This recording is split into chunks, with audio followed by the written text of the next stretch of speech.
Hi, I'm Ruthie, owner of Defy the Status Quo, and you're listening to an episode of the Defiant Business Podcast, your 10-minute daily shot of business knowledge. Now, I know you don't have a lot of time, so we're going to jump right into it. Today, we're going to be talking about case studies. So, what is a case study? I can promise you that it's more than just a testimonial from your customers or your clients. 40%, significant number, and the biggest number by far, 40% of B2B marketers consider case studies to be the most effective piece of content that moves prospects from the end of the buyer's journey to actually making a purchase. So the next most effective tactic after that are in-person events. So I promise you, for an in-person B2B event, you're going to spend way more than you spent on a case study. So that is definitely a huge consideration if you're a marketer who sells high-end products or your high-end services. You have to consider that your next most effective tactic would be an in-person event. If you've ever organized at least one event, you know how rough that those can be and how exhausting it can be. So, just complete side note, kudos to those of you who have in-person events as part of your marketing strategy. So, what is a case study for marketing? Because case study means something completely different in terms of medical, and it's been adopted into the marketing terminology. So when I say case study, I mean it purely in a marketing sense, has nothing to do with anything medical. Please do not confuse the two. So a case study is when you analyze a project or product implementation, and for marketing purposes, you're looking to identify factors that led to the success of that project or the product implementation, right? So some people have services, and so that would be more centered around a case study for a project, but then others have products that they sell to other companies potentially, and that implementation of the product or system, let's say, that you have would be the subject of the case study. So they can also be called customer or client success stories. So if you feel like case study is something that's a little too esoteric for your website, you could definitely title the page where you keep them, customer success stories, or even just success stories by itself. When you look at a case study, they're typically well designed. So you'll want a graphic designer or somebody who at least knows their way around Canva. And they're typically 1 to 2 pages. So they may or may not have a cover. So if you do have a cover on your case study, then I would say that yours should probably be 2 to 3 pages, the cover, and then 1 to 2 pages of main content. If you're going even further and you want this case study to be a lead magnet of some kind, then you might want 4 pages where you have the cover, you have your 1 to 2 pages of main content, and then you have the end page, which would include your contact information, like social media handles and things like that, in case your case study gets passed around on the internet. So it typically is set up to introduce the problem, and then it moves into the solution that's selected, and that's usually the client or customer selecting your company to solve their problem, which was introduced in the first part. So problem, solution, and then outcome. So what happened once they chose you and you set them up with your services or your products? What happened? The outcome.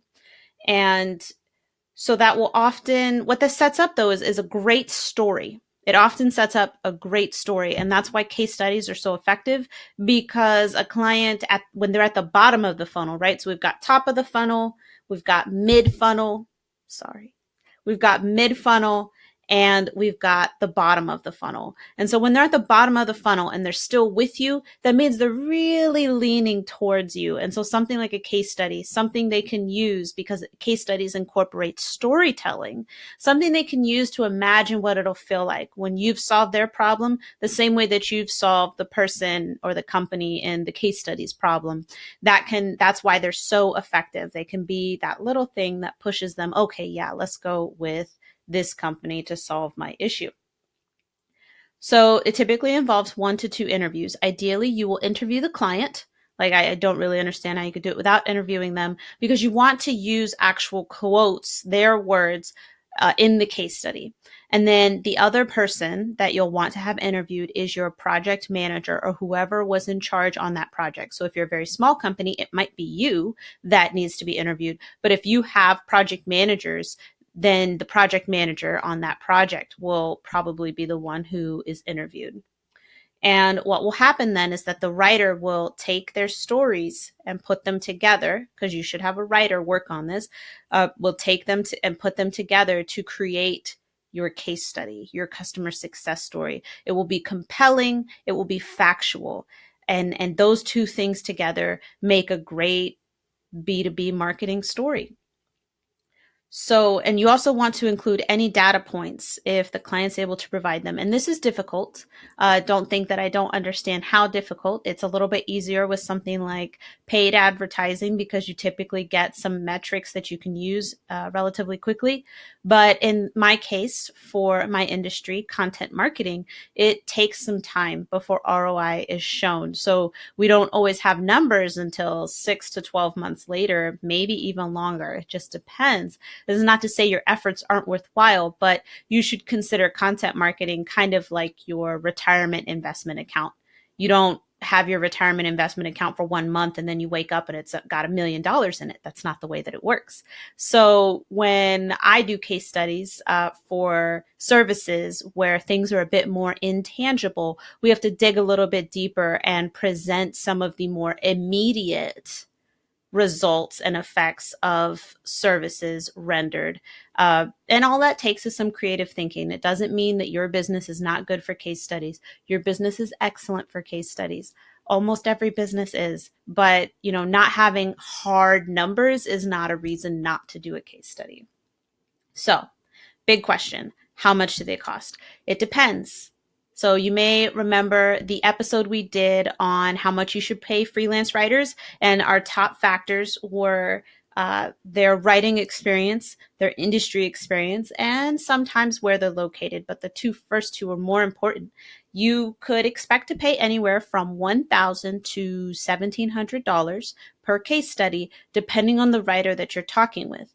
If you have an opportunity to pay less, I would say be wary. You are potentially dealing with an incredibly inexperienced writer or somebody who's not from the United States, so their English may not be 100%.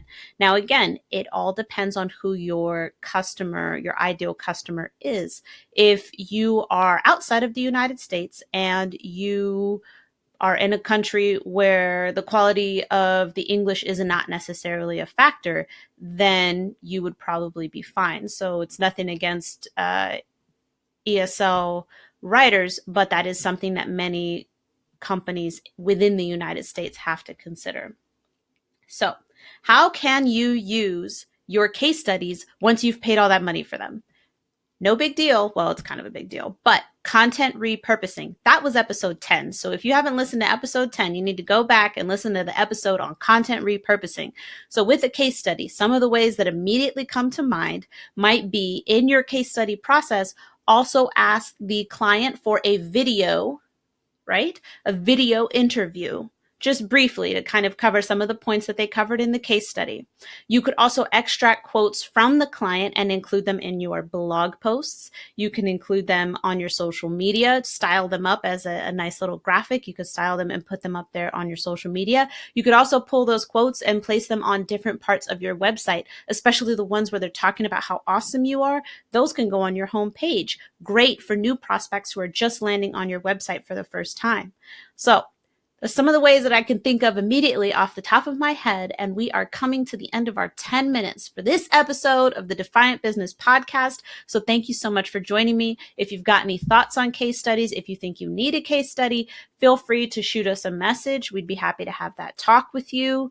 But until then, I will see you next time.